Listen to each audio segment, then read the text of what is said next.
Hell, it was a bad week for the big lie, the former squatter Donald Trump and his allies. False claims that widespread fraud is to blame for his 2020 election loss, which it wasn't. Um, in one battleground state, the Republican senators issued a report that eviscerated the Trump's lies about voter fraud. In another, a judge undercut Trump sycophants' hopes to examine nearly 150,000 mail-in ballots, and one of Trump's closest allies, Rudy Kaludi, was suspended from practicing law in New York. Um, Trump and his conspiracy-minded sycophants have eagerly been anticipating the conclusion of the problem-plagued audit of Maricopa County's results in Arizona, but regardless of its final report, it will have no impact on the 2020 election results, as the election was already certified. Um, Trump repeated his election lies at his Klan rally in Ohio Saturday night, but last week's blows underscored the reality that their options to continue contesting the 2020 election are becoming narrower. In Michigan, the Republican-led state Senate Oversight Committee said in the report that was released on Wednesday that there was no evidence of widespread or systematic fraud in the state's 2020 election. Um, the report included a stinging condemnation of the lies about voter fraud that was pushed by Trump and his sycophants. Our clear finding is that citizens should be confident in the results and represent the true results of the ballots cast by the people of Michigan, the committee said. And that was chaired by the Republican State Senator Ed McBroom said in the report.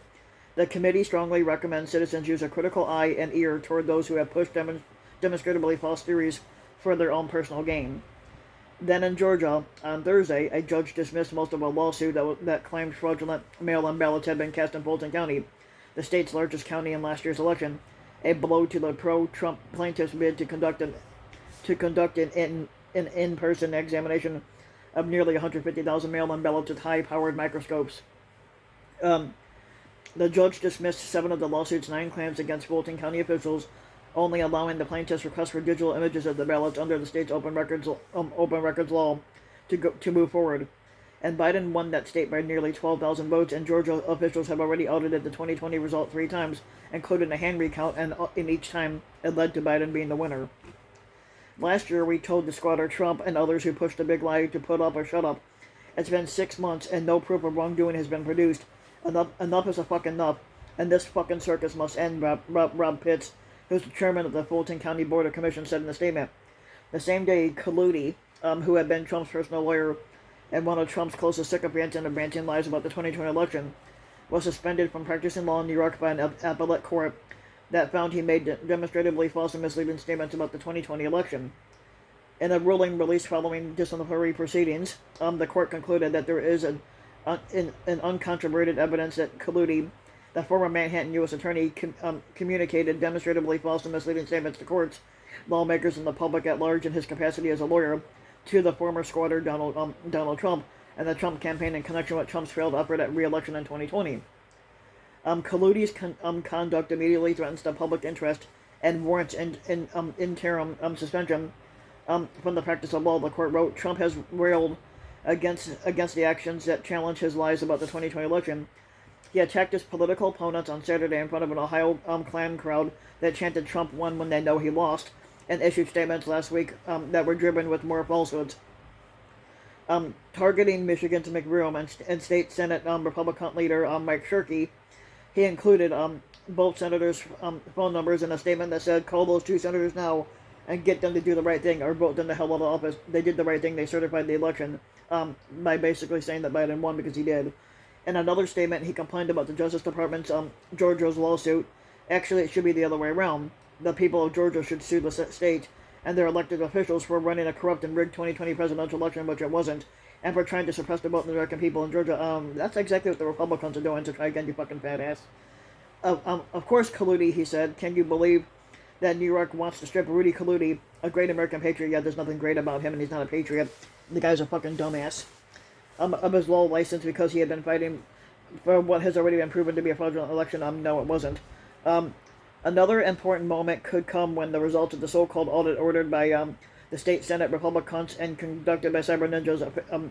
Basically, they have no credibility in running elections anyway, or even auditing stuff. They have no experience whatsoever, and they have no fucking credibility.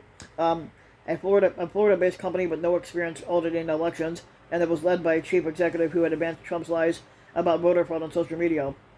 The Twitter account for the audit tweeted Friday night that the paper examination and counting are finished today, and the individual hand count, which looked at two races, the 2020 presidential and U.S. Senate contest, finished days ago, according to Arizona's audit spokesperson Randy Pullen. The Arizona Senate Republicans have not stated when the report will be released, but everybody is anxiously waiting the result, and that, though, was another falsehood. Trump's most ardent sycophants are waiting the reports and the audit's findings, which is likely to be delivered first to the state Senate Republicans, who would then determine how to release it. However, experts in conducting and auditing elections and observers of the Arizona's proceedings have repeatedly said that the Cyber Ninja's methods are deeply flawed and could easily introduce errors into its final tallies, and those problems have made the audit's findings more likely to be used as propaganda tool by Trump sycophants in a document that is taken seriously outside the Stop the Steal Klan rally movement, basically a Klan rallying cry adopted by Trump and his sycophants. Arizona's Secretary of State Katie Hobbs, who's a Democrat, is running for governor, and she has maintained a list of problems that observers in the Florida Veterans Memorial Coliseum in Phoenix have noticed. Among the recent updates, insecure cybersecurity practices used by the Cyber Ninjas, misplaced ballots, and auditors writing directly on the original labels in Maricopa County's ballot boxes, which Hobbs documented notes and violates the agreement and questions that the reliability and integrity of all the county records. The legal battles and audits are only one front of the ongoing fight over the 2020 election. In the Republican-led states, including Florida, Georgia, and Iowa, GOP lawmakers and governors have already enacted new laws that will make voting more difficult. The Republican lawmakers in Michigan, Arizona, Texas, and other states are also advancing the restrictive voting measures. The President Joe Biden's Justice Department said Friday it is suing the state of Georgia over its new restrictive voting laws. The state law imposes new voter identification requirements for absentee ballots, and it empowers state officials to take over local election boards. And it limits the use of ballot drop boxes and makes it a crime to approach voters in line to give them food or even water. The Republicans had cast the measure as necessary to boost the confidence in elections after the 2020 election, and Trump's repeated and unsubstantiated claims of fraud. But Democrats in the state have called the new law voter suppression, and they compared it to a Jim Crow era voting law. These legislative actions occurred at a time when the black population in Georgia continues to steadily increase after an historic election that saw record voter turnout across the state, particularly for absentee voting, which black voters are now more likely to use than the white voters. Justice Department Civil Rights Division leader Kristen Clark said in a news conference, "Our complaint challenges several provisions of the SB 202 on the grounds that they were adopted with the intent to deny or abridge the black citizens' equal access to the political process."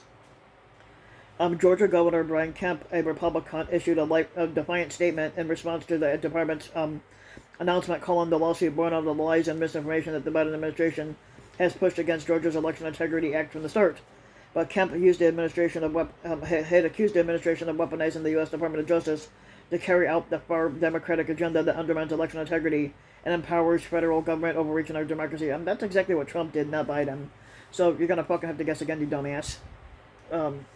But that's that there.